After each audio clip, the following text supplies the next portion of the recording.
What's up, gamers and geeks? Matt with That's Fair Podcasting and Gaming Geeks Live. And in this video, I'm going to go over some of the retro 80s Hollywood tough guys. In no specific order do I rank them. However, the last one that I make mention will be my number one pick, is probably the ultimate badass in Hollywood as far as the 80s are concerned, with all the action stars from your Mel Gibsons, Bruce Willis's, Arnold Schwarzenegger's, and Sylvester Stallone's. Who is the toughest in my opinion? And maybe in the comments section, give me your toughest as well. But anyway, I'm going to give you the rundown and give you my ultimate toughest one, so stay tuned.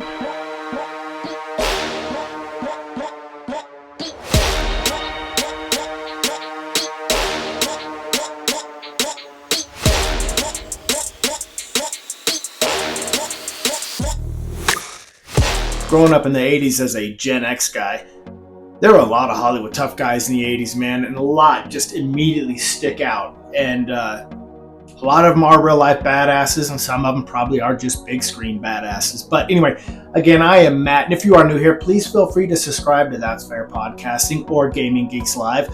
Maybe like the video to help us out in that little algorithm to get more views. And if you don't do any of those and you just watch the video, as I always say, that's all that matters to me. I sincerely appreciate it. It means the world to me, and thanks for joining. But anyway, who are some of the 80s tough guys that immediately come to mind when you think about it? You think about the ones like a lower level ones, I guess, should I say, like Dolph Lundgren, maybe Carl Weathers. Or do some of the big names come to mind, like Sylvester Stallone, Arnold Schwarzenegger, and Chuck Norris? But anyway, I'm going to go over just a few of these. And then ultimately, the last one I'm going to gloss a little bit as, to me, the biggest badass of them all. And if you watched my previous Ninja video, hint, hint, probably won't be a big surprise to those who watched my Ninja video on the Ninja Mania of the 80s. However, before I get into it, I'll kind of list some of the other ones. And I'm going to start off with Clint Eastwood. Still a badass. Man, Clint Eastwood will always be a legend. You know, you had the old school Westerns and stuff, but what about the 80s that stands out? I mean, in 78, you had Every Which Way But Loose, but you had a sequel where he was Philo Beto, the badass, in Any Which Way You Can, which was 1980. Then you had other things come out like Tightrope, Dirty Harry's Sudden Impact. He had The Deadpool, if you remember that. Even had Heartbreak Ridge, man, which was a badass film about the Marines. And I just remember being a Clint Eastwood fan, and I thought the 80s really, even though he was getting up there, he was still a badass. So to me, he's on the plus side of badassery. Always will be. It's Clint Eastwood, man. How could it not be? The second one on my list I want to bring up is, he didn't do a lot of 80s stuff. He didn't really come along till a little later, but he did a little bit. Bruce Willis. I don't know his level of real badassery. We all know, and I believe it was 1988's Die Hard. But he got to start in Moonlighting, or maybe even before that with Sybil Shepherd, a show, television series. But other than that, there's not a lot. The Last Boy Scout came along in the 90s, so I'm not big on Bruce Willis. I understand the things that he's currently going through, and I wish him the best. But I've never been big on Bruce Willis. I thought Die Hard was a good movie, but can't really count him as far. I think he was more of the 90s, although he did get a start in the 80s. There's a couple of them that I will mention. He's not on the plus side. He's more on the minus side of real life badasses that I know of. It's just my opinion. But anyway, that's the other one. The next one on my list is Mel Gibson. Come on, who doesn't love the Lethal Weapons, man? I think in 87 and 88 or 89, Lethal Weapon 1 and Lethal Weapon 2. It starts in the 80s for me, but let's not forget the Mad Maxes, Beyond Thunderdome especially. You know, Mad Max Road Warrior, the second one, and then the original Mad Max, which I think was still in the 70s. Don't quote me on that. But Mel Gibson was a badass in the film industry. Still a big Mel Gibson fan when he went on in the 90s and did a lot of his stuff. But, you know, as Martin Riggs, I mean, who doesn't love his character, Martin Riggs? He'll forever immortalize Crazy Cop as Martin Riggs. And the Lethal Weapons, I still to this day, they've aged well enough that I absolutely love Lethal Weapons 1 through 4. Waiting on a new one. You know, I know it's kind of ridiculous how old they are, but I don't care. I'm a fanboy. What can I say? But Mel Gibson, as far as where I rate him, I can't really rate him on the real badass side. He's still on the minus side. I don't know how real much of a life badass he is. Don't know enough about him to really call him a badass. So far, Clint Eastwood is the only plus-size badass. But this next one I'm going to mention is also on the plus side, and that is my man Carl Weathers. Look, I mean, he was Apollo Creed, in the 70s versions of Rockies, and then he was Apollo Creed in, as far as the 80s, he was in 3 and 4.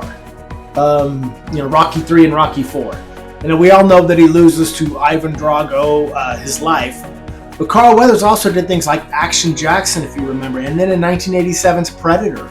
So, Carl Weathers has his own level of badassery. And to me, the guy was a real-life football player, too. I believe he played for the Rams, Los Angeles Rams at the time. Don't quote me on that one. But I know he played in the NFL. Carl Weathers is on the plus side of badassery, in my personal opinion. Always will be. And a co-star of his next on the list is the one and only Sly Stallone. Sylvester Stallone. To me, Stallone is on the plus side of badassery. Only because I think the guy put himself through such a rigorous physical just workout, through Rockies, obviously with the Rocky 3 and Rocky 4 in the 80s. He had Cobra.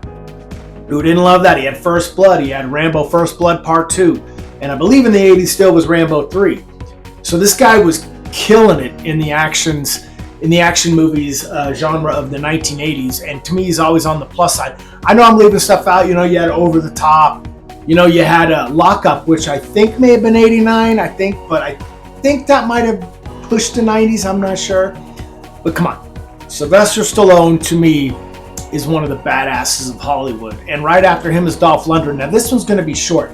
He is on the plus side of real-life badassery, real-life martial artist. But I don't know enough about him. I know that he was Ivan Drago in Rocky 4, and I know he was He-Man in Masters of the Universe.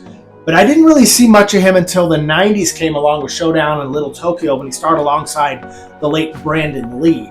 Don't know much about Dolph Lundgren. I also know he co-starred with Jean-Claude Van Damme in Universal Soldier, but again, don't know much about him. I do know much about his background, though, and I can tell you enough that he's a real-life badass martial artist, plus side with badass. My next on the list is Arnold Schwarzenegger. Another huge action star of the 80s, man. You guys remember Commando with him and Alyssa Milano? It's a badass movie. Obviously, you had The Terminator. You had Conan the fucking Barbarian, man. You had Red Sonja. And, I mean, he played, even in Twins, he was a badass. But Arnold Schwarzenegger played badasses. I don't know. I think The Running Man is also in the 80s, but don't quote me on it. And I don't put him on a real plus side of badassery. He's more on the minus side with Willis and Gibson. As far as I know, he was a bodybuilder. Yeah, and he was one of the greatest of all time, obviously. But I don't put Arnold Schwarzenegger in the level of badassery on the plus side. But doesn't mean I didn't love his movies, man. You didn't love his movies, man. I don't know what to tell you. Predator. I mean, Jesus. Get to the chopper. Do it now. But, sorry, bad impression. Anyway, my next on the list is Jean-Claude Van Damme, who started in the late 80s with Bloodsport and Cyborg. And then, of course, when 1990 was his big time, and then the early 90s, he kept moving. But you had Bloodsport and you had Cyborg, and I don't know, I think Kickboxer could be 1989. I would have to look that up. We'll go throw Kickboxer in the mix. I think it was close enough, but it might be 1990. Either way, man, Jean-Claude Van Damme is on the plus side of badassery. He was a real-life champion, I believe, in Belgium? Was it Belgium or was it Brussels? I don't know. I just know that, if you go through to YouTube, you can actually watch some of his actual karate tournaments, and dude was fucking phenomenal. So Jean-Claude Van Damme, trust me, he is on the plus side of badasseries as far as Hollywood actors, in my opinion, of course. Next on the list, we have the one and only Chuck Norris. I mean, Chuck Norris once got bit by a king cobra, and after 7 agonizing days, the snake finally died. Anyway, he did a lot of movies in the 80s. I mean, he did a shit ton of, probably the most of anybody on the list. You can go with The Octagon, Eye for an Eye, A Force of One, which might actually be in the 70s. Sorry. Silent Rage, though. Lone Wolf McQuade. Forced Vengeance. We can go on and on with Chuck Norris. Invasion USA. Even Firewalker with Louis Gossett Jr. Chuck Norris is on the actual level, plus side of badassery. World champion martial artist, man. Trained with, to me, the greatest of all time, Bruce Lee. So Chuck Norris, to me, and I've left out a lot of movies. Code of Silence, to name another one. Missing in Actions. The guy, though, is a real-life, true world champion martial artist, and to this day, in his 80s, still in great physical shape. Chuck Norris, plus side of badassery, non-arguable. Next on my list, sorry, I'm going to instantly tell you I'm throwing his ass to the minus side. Sorry, got to. Steven Seagal. Now, he started with his first film, Above the Law, in 1988. Now, a badass Aikido master, don't get me wrong, legitimate with Aikido, but I think we all know that in real fights, Aikido is more or less useless. I think it's good at disarming people with swords, good at using your body's momentum against you, a cousin art to jiu-jitsu. Took Aikido for a little bit, wasn't really satisfied with it myself. I'm not saying it's not a real martial art. It is, trust me, but like I said, it's made for disarming people with swords and knives and using body momentum against you. But in 1988, Above the Law came out. And I think he had another one in the 80s, but don't quote me on it. But maybe not. I don't know. I think his next one was Hard to Kill. That was 1990. So he had one in the 80s. Great movie. I thought Above the Law was a great film. But I still got to put Steven Seagal on the minus side of badassery. Now, my number one, my guy, who I count as the biggest badass, at least of the 80s, could be unpopular opinion by you guys. I don't care. Sho Kosugi, the Hollywood ninja. The guy that did Enter the Ninja in 1981, Revenge of the Ninja in 83, and Ninja 3 The Domination in 84 with Cannon, Golan Globus's Cannon film.